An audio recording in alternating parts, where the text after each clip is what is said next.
Key points. Surveys are a useful technique that can help patients reappraise a range of negative beliefs in PTSD. The information gathered can be used to help identify updating information for hotspots. Surveys can also be used to normalise distressing symptoms such as dissociation. In this video, you will see part of a session in which the therapist develops a survey with a patient to help her examine her negative self-beliefs that had arisen as a result of her trauma. Anita was raped when she was 19 years old on the way home from a party. She believed that others would think she was damaged as a result of the rape, and that they would reject her if they knew about it. The therapist introduces doing the survey as a way of challenging the patient's negative beliefs. The therapist explains how the survey will be sent out and emphasises that it will be anonymous and that no details of the patient will be included. So Anita, it sounds like you've started to think about a different sort of way of looking at it, that maybe there's a chance that other people might not be sort of rejecting of you if you were to tell them about this. Yeah, I guess so, yeah. Okay, I guess I'm wondering if how we could find out what would actually happen. Is there a way that we could sort of test out what actually happens if you were to tell people? I mean, well, I guess we could ask them, but I don't want to ask them at the moment. Sure, yeah. Sure. And that's understandable. They're really good friends of yours, and I know this has been a big thing that to tell them. Yeah. I'm wondering whether there could be an alternative way of sort of finding out in general what people think about people who might have been raped in the past. What would be your thoughts on that? Yeah, I mean, as long as I didn't know them, we could ask some other people. Okay. Yeah, maybe. Yeah. So maybe we could do some kind of survey or something about, I mean, that's something we do quite a lot here actually. We can sort of perhaps email people or give out some sort of written down questions or something, and ask people in general about their thoughts and their experiences about things. Would that be something you'd feel, how would you feel about that? Yeah, I mean, that'd be fine. I wouldn't want it to all be therapists though, because they're just all going to be really nice, so I don't think it's going to say a lot, because they're just going to be too nice. So okay. So my worry. So it sounds important that they're not all just therapists. Yeah. And that would be fine. So we could, I could sort of ask other people I know who are not therapists, and perhaps it sounds like you think you'd maybe get a different kind of response from people who are not therapists. Yeah, a bit more honest maybe, but less nice. Okay. Yeah. So perhaps we can in a moment just spend a bit of time thinking about what kind of questions that you'd be happy to ask people. I guess the key thing really to emphasise that if we were to ask people questions, we wouldn't be giving them information about you personally, and together we'll decide what you're happy to tell other people about things and sort of what questions you really want answered. Yeah, that sounds good, yeah. Okay. Therapist and patient spend the next part of the session thinking together of questions, starting with more general open questions. So Anita, I wonder, now we've sort of decided we're going to do a survey, can we think about together some sort of questions that you'd like to ask people? Perhaps starting with something general, what comes to mind? I think the first thing I'd want to know is if they do know someone who's been raped. Okay. Yeah. Okay. I mean, probably don't, but might be helpful. Okay, so that's good, yeah. Okay. So do they know anybody who's been raped? Yeah. Okay, that sounds important to know. Okay. And if they say yes, what would you like to know after that? I guess what did they think about them? Like what did they think when they were told? Okay. So what do they think about them after they've been told? Yeah. Okay. Yeah.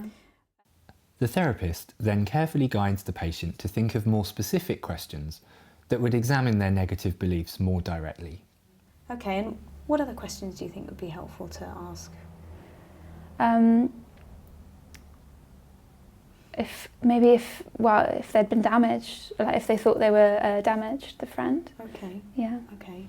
So could we phrase it sort of, do you think your friend, if yes, and you did know of somebody, how damaged do you think they were, or sort of would you think they were damaged, or? Yeah. Something like that, yeah. How damaged would you think they were? Okay, how damaged? Okay, that's okay. Once therapist and patient are happy with the questions, the therapist explores any concerns that the patient might have about the survey. The therapist confirms that the responders will be encouraged to be as honest as possible and that their responses will not be edited. The completed survey that Anita and her therapist created was as follows.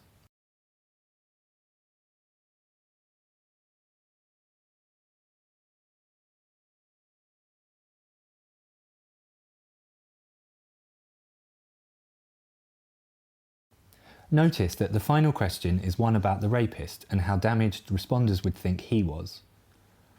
This is an important question that the therapist suggested to the patient to further encourage an alternative way of looking at her negative self-belief. Before the session, the therapist reads over and collates the survey responses. This ensures the survey can be as helpful as possible and enables the therapist to anticipate any responses that might require further discussion. The therapist then gives the survey responses to the patient to read through at the start of the session. They then discuss the responses in relation to the patient's negative beliefs. Okay. Well, let me give you the answers to this survey, and give you a chance to kind of read through them before we kind of have a talk about them. Sure. Here they are, Thanks. those ones. So, starting with the first kind of question. Yeah. That was around, did people know somebody or not who'd been raped? What did you make of what people said for that one? So there were actually more than I thought there'd be. There was 4. And they sort of had some comments, some of them, and they were like really nice comments actually. They were really kind. They weren't mean or anything, yeah. So. Okay, what do you make of that? I mean, maybe people were a bit nicer than I was predicting in terms of that stuff. Okay, that's interesting. Yeah. So let's maybe move on to the next question then.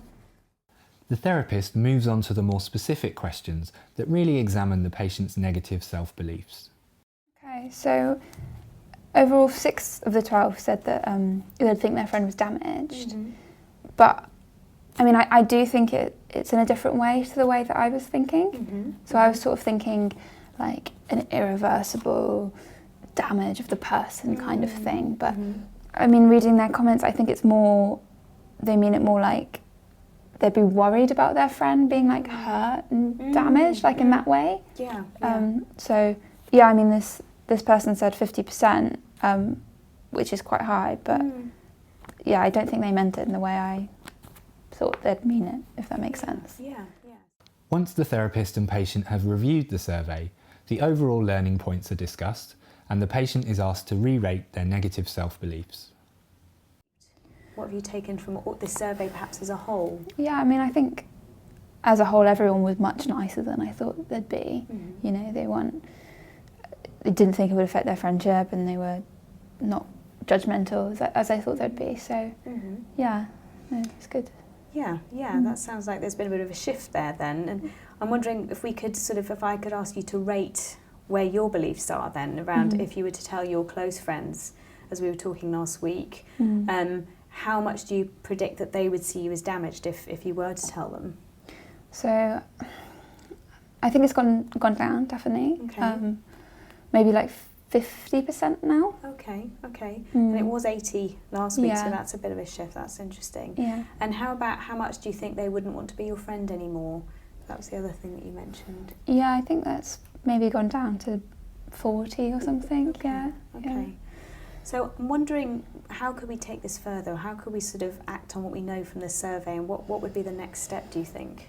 I mean, I think the next step would be to probably tell one of my friends. Yeah. Okay. How do you feel about doing that? Bit nervous. Yeah. I don't really want to, but I think I probably need to. Yeah.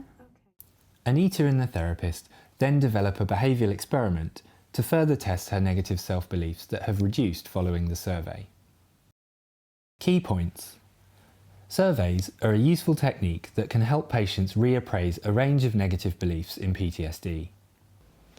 Patient and therapist compile the questions together, guided by the patient's negative beliefs. Surveys ideally have a mix of open and more specific questions that directly challenge the patient's negative beliefs. Therapists usually collect the information for the patient, for example by emailing a range of people questions and then collating responses. Both therapists and non-therapists may be used as survey responders. Issues of anonymity and confidentiality are discussed and any concerns explored. The patient can also be encouraged to give the survey to their friends and family if they feel able to. Therapists can also make audio or video surveys for patients, using their phone or video cameras to have more emotional impact. It is important for the therapist to read over survey responses before giving them to patients, to be able to anticipate any items that may require more discussion.